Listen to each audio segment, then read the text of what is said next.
Hi, I'm Teresa Herbeck, and I'm here today to read Cat Tales with Save the Children. Thank you for joining me. This is Prince. We'll share Prince's story today. This is some of Prince's family members and my family members, so you'll hear about them as we go along in Cat Tales. My name is Prince. I'm a heavyweight Bombay tomcat with dense black fur all around me, and I sport a little bit of gray next to my whiskers. Don't we all grow gray at some point? I once was a wandering city boy. Then my owners took me out to the country. They insisted they couldn't keep me. I found myself in an unknown land. I was tearfully discouraged, but I had to keep a positive attitude about the situation. So I picked up my able body and I moved toward a brighter day. Some intriguing humans caught my eye. They sat together on an open lawn, sipping iced tea, enjoying each other's company, and I thought I could do that. As I approached them, I noticed a small, spirited red dog barking insistently at me. Believe me, her bark was bigger than her bite. I disregarded her bravely. I pressed on to meet what I had decided would be my new family. I was excited. I walked respectfully, yet assuredly, up to them. I trudged past an impressive white porch swing and a couple of glasses of iced tea along the way. I put my best paws forward, and then I noticed, I thought about the Wild Wild West, that's what I did. And I thought I could go up and just say, howdy partners, but I wasn't so sure about that. So I just walked over, and I thought I would rev up next to one of the people. So I got my nerve up, and I stepped across the yard. Then I strolled right between the people. They all looked at me and they laughed because I avoided that barking dog like the plague. The third time I passed, I had the courage to swipe up next one of the kids on his back. It was a little boy, and I think his name was Ray. He turned his head very quickly, and he grinned from ear to ear, and I think he liked me. I stood there for a moment in the middle of the group, observing everyone, as cats do. I made a few more passes through, and I plopped right down in the middle. Next thing I knew, a little boy and girl were petting me like crazy, and they just seemed to really like me. We hit it off well. The pretty lady of the house, she stroked my hair too, and it just felt incredible. They soon named me Prince. I fell right in. I was excited, and I was just so happy to be a part of this people kingdom. I attempted to warm up to the big guy. I could tell he wasn't much of a cat man. I could tell he was a dog person. I thought, I will catch up with him later. That night, I decided that I would investigate my surroundings. I grew excited, and I found under the porch, I found a dog named Rusty. Rusty was a good old guy, I could tell. So I thought to myself, well, I'll just hang out with him for a little bit. He didn't seem to mind. He didn't seem to mind my black fur rubbing against him. And I liked that I could relate to Rusty. He was a good friend right out of the gate. I loved that. We had a festive dinner together out of a skillet, which was neat and different. The other cats around the house were interesting too. And that spirited little dog named Dusty, well, she had her own area to eat, if you know what I mean. The two kids, they came to check on me, and I really appreciated that.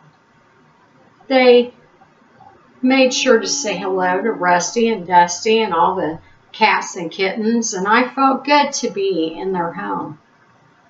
So I planned to stay there for a very long time. The next day I woke up to a lethargic rooster crowing at the crack of noon. You gotta be kidding me. Oh well, that's probably best for me, after all.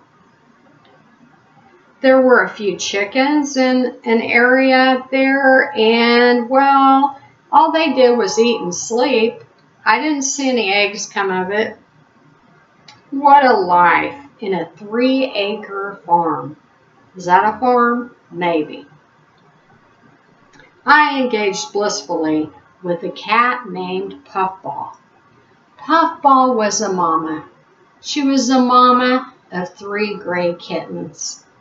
Oh, they were cute and they were rowdy. The one named Rudy especially.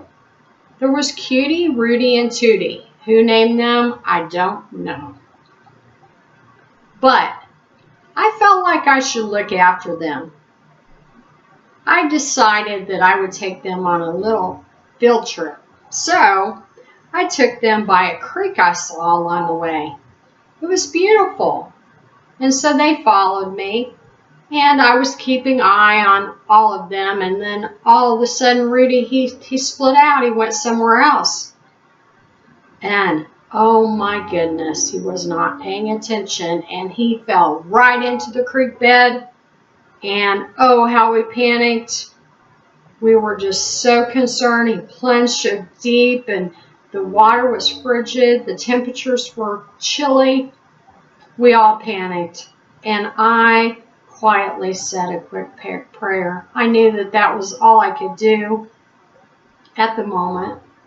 And then I decided who else is going to help this poor, precious kitty. So after I prayed, I jumped in and I swam briskly toward him. And I grabbed the back of his neck in my mouth and I brought him back to shore. I was so grateful that with God's help, I was able to do that. And with God's help, I thought I can do anything. I was so thankful. And so the little kitty choked up a bit of water, but we all were thankful because Rudy was going to be okay. We all thanked God, and we rallied home. Dad came up to me shortly after.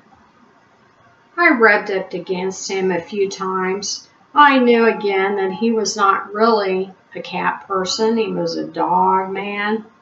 But he seemed to kind of like me.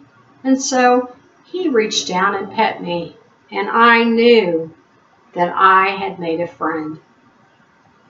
I felt tired after everything that happened that day. And so I sought a silent resting place. I considered that I might want to discover some more things around this home, but I thought, yeah, I'll do that later. And so I found myself going inside this home, and I sought out this comfortable green chair. So I sat there, and Dad, he sat in the other recliner. A recliner. This is good for a cat. The kids and Mom, they rested on the couches, sort of couch potatoes. It was a perfect, peaceful nap for all of us. And what togetherness. That's what family's about, right? As the months went on, we lit the fireplace. We were in the middle of Missouri in the cold temperatures, and let me tell you, that fireplace, ooh, that felt good. We loved each other's company, cuddling and caring for one another, just like family should. And during the daytime, I appreciated my animal family. They were hopping about the yard. Rusty, he didn't move much, but he was great. Dusty, well, you know Dusty. She was so energetic and always moving about, but she grew kinder toward me as she got to know me a little bit. So sometimes we just have to be patient with people, right? Patient with animals. Puffball, she was a sweet lady. She had such a patient, calm way about her. I really liked that. She was a good mama, a calico cat with gray, yellow, and white. Oh, she was just gorgeous. She didn't know her beauty, but she was beautiful inside and out. She had the cutest little kitties that I considered as my nieces and nephews. The girl of the family, she liked to sit and pet me and just talk with me, kind of like I was a human. It made me feel really good. I enjoyed that. I like to talk back with her because, as all humans know, that cats have 100 voices they can make, 100 tones. So cats can talk if you really try. She taught me that. And I could see that my family was going to be a lifelong thing. I learned that hard moments in life, if you really press forward with all your heart and keep your heart full of love, one can courageously love with all that they are, and things will work out for them. I discovered a great purpose. This time, in my effort, I found a love that lasts forever. And a memory scripture for you today: you must love the Lord your God with all your heart, all your soul, and all your mind. Matthew 22:57. Again, we're reading for Save the Children. Don't forget #SaveWithStories. And again, I'm Teresa Herbig, the author of Cat Tales.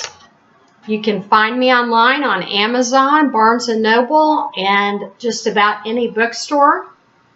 I'm very grateful for you joining me today. I look forward to sharing some other stories with you soon. God bless you.